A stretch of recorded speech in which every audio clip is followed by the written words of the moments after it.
मुंबई येथे झालेल्या आंदोलनादरम्यानचा पोलीस कर्मचाऱ्यांचा विद्यार्थ्यांना धमकावणारा व्हिडिओ प्रचंड व्हायरल झालाय। या व्हायरल झालेल्या व्हिडिओवर राष्ट्रवादी काँग्रेस पार्टी शरदचंद्र पवार पक्षाचे ज्येष्ठ नेते जयंतराव पाटील यांनी प्रतिक्रिया दिली आहे। जयंतराव पाटील म्हणाले की मुंबईतील एक पोलीस कर्मचारी लहान आंदोलकांना धमकावणारा व्हिडिओ प्रसारित झालाय। या पोलीस कर्मचाऱ्यांकडे ड्रग्ज येतात कुठून, पोलीस धमकी देतात याचा अर्थ त्यांना ड्रग्ज सहज उपलब्ध होतं। अशा पोलिसांचा ताबडतोब बंदोबस्त केला पाहिजे अशी मागणी त्यांनी केली आहे। तसेच मागील पावसाळी अधिवेशनात आपण वाढत्या ड्रग्ज बाबत सभागृहात मुद्दा उपस्थित केला होता। काही पोलीस या ड्रग्ज माफियांकडून हप्ते घेतात आणि हा काही पोलिसांचा सोर्स ऑफ इन्कम झालाय असंही मी म्हटलं होतं, असं त्यांनी नमूद केलंय। आज हे आंदोलनकर्त्या विद्यार्थ्यांना घाबरवत आहेत, उद्या सामान्य माणसाला अडकवण्यासाठीही असंच काही करतील अशी भीती व्यक्त करताना त्यांनी मुख्यमंत्री फडणवीस यांना विनंती केली आहे की अशा घटनांमुळे लोकांचा पोलीस यंत्रणेवर गैरविश्वास निर्माण होतो, त्यामुळे वेळीच अशा कर्मचारी आणि अधिकाऱ्यांवर कारवाई केली पाहिजे अशी मागणी त्यांनी केली आहे। ईश्वरपूरच्या आमदार महोदयांच्या लक्षात नाही की ते सध्या सत्तेत नाहीत, त्यामुळे ते अधिकाऱ्यांना दमबाजी करतायत। त्यांना अधिकाऱ्यांनी कारखान्यावर येऊन ते म्हणतील त्याप्रमाणे काम करावं अशी अपेक्षा असेल, मात्र काही अधिकारी खंबीरपणे काम करतात। त्यांना असे कार्यक्षम अधिकारी चालत नाहीत, त्यामुळेच त्यांनी कालच्या कार्यक्रमात टेबलवर वजन ठेवल्याशिवाय कामे होत नाहीत असं वक्तव्य केलंय। मात्र आम्ही काम करणाऱ्या अधिकाऱ्यांच्या पाठीशी खंबीरपणे उभं राहू असा इशारा सदाभाऊ खोत यांनी जयंत पाटील यांचं नाव न घेता दिलाय। सदाभाऊ खोत, राहुल महाडिक, केदार पाटील, प्रसाद पाटील यांनी घेतलेल्या पत्रकार परिषदेत ते बोलत होते। खोत पुढे म्हणाले, आमदार महोदयांनी तहसील कार्यालयात टेबलवर वजन ठेवल्याशिवाय काम होत नसल्याचं काल सांगितलं, मात्र आम्ही प्रशासनाच्या कामकाजात पारदर्शकता आणण्यासाठी प्रयत्नशील आहोत। यापूर्वी तहसील कार्यालयात जो स्टाफ होता तो कोणाच्या दबावाखाली आणि आशीर्वादाने काम करत होता हे नव्याने सांगण्याची गरज नाही। प्रशासनाचीही बऱ्याच अंशी साफसफाई करावी लागणार आहे, तो प्रश्न आम्ही सरकार पातळीवर मिटवू। आमदार महोदयांना आतापर्यंतचे अधिकारी कारखान्यावर यायचे, हे का येत नाहीत म्हणून त्यांना दुःख झालं असेल। त्यांना पाय चाटू अधिकारी लागतात, मात्र काही अधिकारी खंबीरपणे काम करू लागले की तो अधिकारी अकार्यक्षम दिसतो। यापूर्वी सर्व शासकीय कार्यालयातील निर्णय यांचे बगलबच्चे घ्यायचे, यापूर्वीचे अधिकारी फक्त रबर स्टॅम्प म्हणून काम करायचे। सर्वसामान्य जनतेला न्याय मिळत नव्हता म्हणून लोक हात जोडत त्यांच्याकडे जात होते, आता ते जात नाही, त्यामुळे त्यांना दुःख झाले। अनेक अधिकारी कोणत्या थराला जात होते याची प्रचिती जिल्हा परिषदेच्या निवडणुकीत मी स्वतः घेतली आहे। एका अधिकाऱ्याने एका उमेदवाराचा एबी फॉर्म गिळून टाकला होता। अर्ज दाखल करण्याच्या मुदतीनंतर अंधारात कोणाचे एबी फॉर्म बदलायचे, कोणाच्या विरोधात कोण उमेदवार द्यायचा याचा रात्री खेळ चालायचा। हे महायुतीचे सरकार चांगल्या अधिकाऱ्यांच्या पाठीशी आहे, हे त्यांनी लक्षात ठेवावं असा इशारा त्यांनी यावेळी दिलाय। नीट पेपर फुटी विरोधात विद्यार्थ्यांनी दिल्लीमध्ये आंदोलन सुरू केलं असताना सरकारने विद्यार्थ्यांना अमानुषपणे मारहाण केली। या घटनेच्या निषेधार्थ काँग्रेसच्या वतीने काँग्रेस कमिटी समोर धरणे आंदोलन केलंय। केंद्रीय शिक्षण मंत्री धर्मेंद्र प्रधान यांनी राजीनामा द्यावा अशी मागणी करत केंद्र सरकारच्या विरोधात जोरदार घोषणाबाजी करण्यात आली। काँग्रेसचे जिल्हाध्यक्ष विक्रमसिंग सावंत यांच्या नेतृत्वाखाली झालेल्या या आंदोलनात काँग्रेस, सेवादल, राष्ट्रीय सेवादल आणि राष्ट्रीय विद्यार्थी युनियन ऑफ इंडियाचे यांचे पदाधिकारी आणि कार्यकर्ते मोठ्या संख्येने सहभागी झाले होते। विद्यार्थ्यांना झालेली मारहाण आणि संसदेतले विरोधी पक्षनेते तथा काँग्रेसचे नेते राहुल गांधी, सांगलीचे खासदार विशाल पाटील, काँग्रेसच्या इतर खासदारांनी पंतप्रधान नरेंद्र मोदी यांच्या निवासस्थानासमोर धरणे आंदोलन करत असताना दिल्ली पोलिसांनी त्यांना ताब्यात घेतल्याच्या घटनेचाही आंदोलकांनी तीव्र शब्दात निषेध नोंदवला। या आंदोलनात महाराष्ट्र प्रदेश काँग्रेसचे सचिव प्राध्यापक रोमत इनामदार, काँग्रेसचे वरिष्ठ जिल्हा उपाध्यक्ष प्राध्यापक सिकंदर जमादार, डॉक्टर नामदेव कस्तुरे, नंदकिशोर शेळके, सुभाष खोत, अण्णासाहेब कोरे, नगरसेवक हर्षवर्धन पाटील, फिरोज पठाण, तौफिक शिकलगार, गीतांजली पाटील आदी जण सहभागी झाले। दिल्लीमध्ये झालेल्या आंदोलनात विद्यार्थ्यांना अमानुषपणे मारहाण करण्यात आली आहे। ही घटना भयानक आहे। वाजपेयी, अडवाणी यांची भाजपा सध्या राहिलेली नाही, त्यामुळे काँग्रेसच्या विचाराने काम केलेल्या आणि सध्या भाजपमध्ये असलेल्या नेत्यांनी आपल्या पक्षश्रेष्ठींना याचा जाब विचारावा असे आव्हान माजी केंद्रीय राज्यमंत्री प्रतीक पाटील यांनी बोलताना दिले। ते म्हणाले, नीट पेपरफुटी प्रकरणी केंद्रीय शिक्षण मंत्री धर्मेंद्र प्रधान यांनी राजीनामा द्यावा या मागणीसाठी दिल्लीत 2 दिवसांपूर्वी विद्यार्थ्यांनी आंदोलन केलं होतं। त्यावेळी विद्यार्थ्यांना अमानुषपणे मारहाण करण्यात आली। साध्या वेशातील पोलीस होते की गुंड असा प्रश्न पडलाय। आम्ही पार्लमेंटमध्ये होतो त्यावेळी अशा घटना आंदोलनं झाली तर चर्चा होत होती. वाजपेयी अडवाणी हे चांगल्याला चांगलं म्हणत होते. योग्य मांडणी करणाऱ्या विरोधी पक्षांच्या खासदारांचंही ते कौतुक करत असत. आंदोलकांशी बोललं जात होतं, चर्चेतून मार्ग काढले जात होते. मात्र सध्या चर्चाच होताना दिसत नाहीये.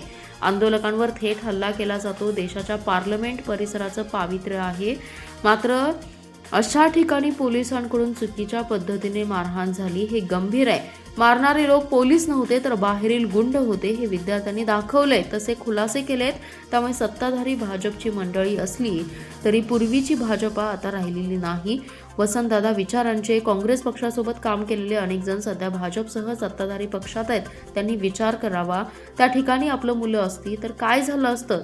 त्यामुळे त्यांना याचा जाब नेत्यांना त्यांना विचारावा लागेल, अन्यथा लोकांसमोर जाणं अवघड होईल, असा इशारा प्रतीक पाटील यांनी दिलाय. नीट पेपर फुटीवरून सध्या विद्यार्थ्यांचं आंदोलन सुरू आहे. यामध्ये सरकार गंभीर असून 13 लोकांना अटक केली आहे. दोषींवर कारवाई केली असून अजून कोणी यात दोषी असेल तर त्यांच्यावर कारवाई करू. पण विद्यार्थ्यांच्या आंदोलनातून काँग्रेस आपली राजकीय पोळी भाजून घेते. काँग्रेसच्या काळामध्ये जवळपास 55 वेळा पेपर लीक झालेत. त्यांनी कधीही पुन्हा परीक्षा घेतली नाही किंवा जबाबदार व्यक्तींवर कारवाई केली नाही. आमच्या सरकारने तात्काळ कारवाई करून 13 लोकांना अटक केली आहे. काँग्रेस जे करत आहे ते राजकारण करत आहे. विद्यार्थ्यांशी काहीही देणं घेणं नाही. 2014 पासून केंद्र सरकार विरोधात बोलायला काही मिळत नसल्याने विद्यार्थ्यांच्या आंदोलन पोळी भाजून घेण्याचं काम काँग्रेस करत असल्याची टीका भाजपचे आमदार गोपीचंद पडळकर यांनी केली आहे. दरम्यान शरद पवार आणि पंतप्रधान नरेंद्र मोदी यांच्या भेटीवर त्यांनी टोला लगावलाय. पवारांना विचारा नेमकं भेटीचं काय कारण आहे, काय चर्चा झाली, याबाबत शरद पवारच खुलासा करू शकतील. दरम्यान जयंत पाटील मुख्यमंत्र्यांना भेटले, यावर पुन्हा पडळकर यांनी लक्ष करत जयंत पाटलांनाच माहीत कोणत्या व्यक्तीसाठी त्यांची काय मागणी आहे. राजकारणात 20 वर्षात इतकी चेष्टा झालेला व्यक्ती मी पहिल्यांदाच पाहिला असल्याचा टोलाही त्यांनी लगावलाय. अन्यायकारक जाचक घरपट्टी वाढ रद्द करण्याच्या मागणीसाठी कुपवाड संघर्ष समितीच्या वतीने सोसायटी चौकात बुधवारपासून सुरू असलेलं आमरण उपोषण सायंकाळी महापालिका प्रशासनाच्या वतीने महापौर धीरज सूर्यवंशी यांनी दिलेल्या लेखी आणि तोंडी आश्वासनानंतर स्थगित करण्यात आले. यावेळी प्रशासनाच्या वतीने उपमहापौर गजानन मगदूम, अतिरिक्त आयुक्त राहुल रोकडे, उपायुक्त अश्विनी पाटील यांची प्रमुख उपस्थिती होती. वाढीव घरपट्टी संदर्भातील हरकती आणि सूचनांवर निर्णय घेण्यासाठी विशेष समिती गठीत करण्यात आल्याची माहिती देत नागरिकांना न्याय मिळेल अशी ग्वाही महापौरांनी दिल्यानंतर संघर्ष समितीने उपोषण स्थगित करण्याचा निर्णय घेतला. संघर्ष समितीचे अध्यक्ष प्राध्यापक अशोक रासकर यांनी महापौर, उपमहापौर आणि महापालिका घरपट्टी विभागाच्या अधिकाऱ्यांसमोर उपोषणाची भूमिका स्पष्ट करताना प्रमुख मुद्दे मांडले. त्यांनी सांगितलं की महापालिका स्थापन झाल्यापासून कुपवाड शहराला मूलभूत सुविधांसाठी सातत्याने संघर्ष करावा लागत आहे. संघर्षाशिवाय शहराला कोणताही न्याय मिळालेला नाही. जाचक वाढीव घरपट्टीचा बोजा सर्वसामान्य नागरिकांवर लादला गेला असून तो तातडीने रद्द व्हावा हीच आमची भूमिका आहे. महापौरांच्या आश्वासनानंतर संघर्ष समितीचे पदाधिकारी प्राध्यापक अशोक रासकर, आशुतोष धोत्रे, गोरख वनखंडे, दाऊद मुजावर, तानाजी गडदे आदींनी उपोषण स्थगित करण्याचा निर्णय घेतला. त्यानंतर महापौर धीरज सूर्यवंशी, उपमहापौर गजानन मगदूम, सहपोलीस निरीक्षक आनंदराव घाडगे, घरपट्टी विभागाचे अतिरिक्त आयुक्त यांच्या हस्ते सरबत देऊन हे उपोषण स्थगित करण्यात आले. शेतकरी कर्जमुक्ती आणि वीज बिल माफी करून राज्य सरकारने शेतकऱ्यांना आर्थिक संकटातून बाहेर काढले. शेतकरी, महिला आणि युवकांना सक्षम करण्यासाठी सरकार कटिबद्ध असल्याचे आमदार सुधीर गाडगीळ व सुरेश खाडे यांनी सांगितले. गाडवे म्हणाले, राज्यातील बळीराजाला आर्थिक संकटातून बाहेर काढण्यासाठी आणि शेतकऱ्यांच्या खांद्यावरील कर्जाचा आणि थकीत वीज बिलांचा बोजा कायमचा दूर करण्यासाठी राज्य सरकारने नुकत्याच पार पडलेल्या पावसाळी अधिवेशनात अत्यंत महत्त्वपूर्ण आणि शेतकरी हिताचा ऐतिहासिक असा निर्णय घेतलाय. राज्यातील 56 लाख शेतकऱ्यांना 36,585 कोटी रुपयांचा लाभ पुण्यश्लोक अहिल्यादेवी होळकर शेतकरी कर्जमुक्ती योजनेमुळे झालाय. कर्जमुक्ती योजनेतील काही अटी काढल्या आहेत, त्यामुळे सरसकट शेतकऱ्यांना लाभ होणार आहे. राज्यातील शेतकऱ्यांना 7.5 अश्वशक्तीपर्यंत वीज बिल आकारलं जात नाही. शेतकऱ्यांच्या वीज बिलाची 48,000 कोटी रुपयांची जुनी थकबाकी माफ करण्यात आली आहे. हा शेतकऱ्यांना मोठा दिलासा आहे. कृषी क्षेत्रात काम करणाऱ्या महिलांसाठी महिला शेतकरी सक्षमीकरण विधेयके मंजूर झाली आहेत. महिला शेतकऱ्यांना मुख्य प्रवाहात आणण्यासाठी आणि त्यांना सक्षम करण्यासाठी महत्त्वपूर्ण पाऊल उचललंय. जलसंधारण आणि सिंचनावर भर दिलाय असं खाडे यांनी सांगितलं. यावेळी भाजपचे शहर जिल्हाध्यक्ष प्रकाश ढंग, नगरसेवक केदार खाडीलकर उपस्थित होते. मिरजेतील भाऊराव चौक, सिव्हिल हॉस्पिटल परिसर आणि छत्रपती शिवाजी महाराज रस्त्यावरील मोठी अतिक्रमण महापालिकेने बंदोबस्तात हटवली आहेत. मिरज विभागाच्या उपायुक्त स्मृती पाटील या स्वतः फील्डवर असल्याने अतिक्रमण हटाव मोहीम जोरदारपणे राबवण्यात आली. अतिक्रमण हटाव मोहिमेदरम्यान रस्त्याच्या दुतर्फा थाटलेली अतिक्रमण अनधिकृत खोकी महापालिकेच्या अतिक्रमण निर्मूलन पथकाकडून जमीनदोस्त करण्यात आली.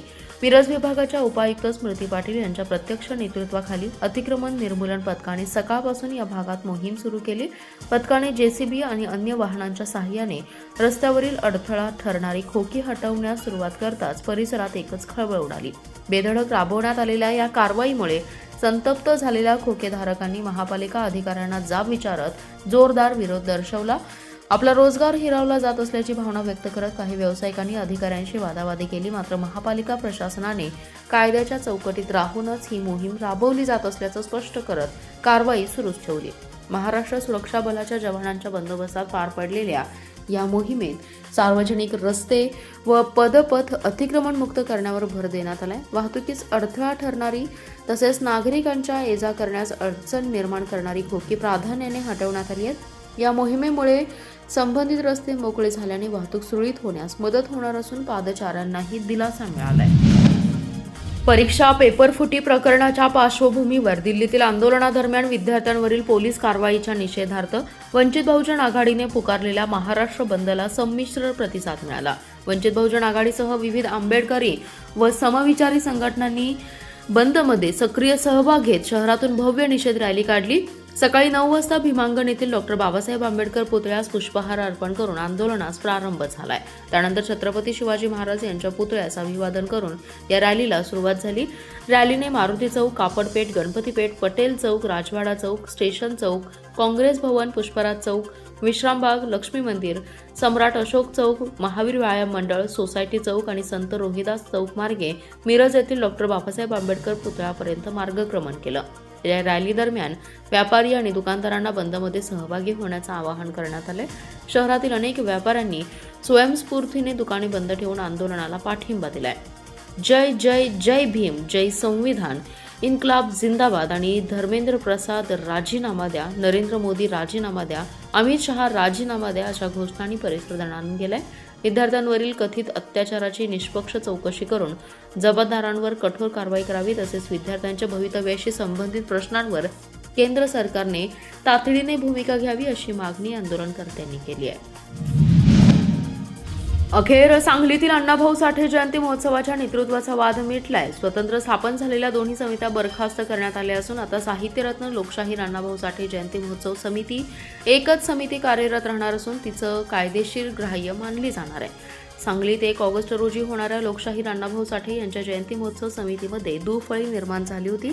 2 स्वतंत्र समित्या स्थापन झाल्यामुळे समाजामध्ये विभागणी झाली होती. अखेर यामध्ये समाजाचे ज्येष्ठ नेते सुकुमार कांबळे यांनी लक्ष घालून स्वतंत्ररित्या काम करणाऱ्या दोन्ही समित्यांच्या अध्यक्षांची समजूत घालत समझोता केला.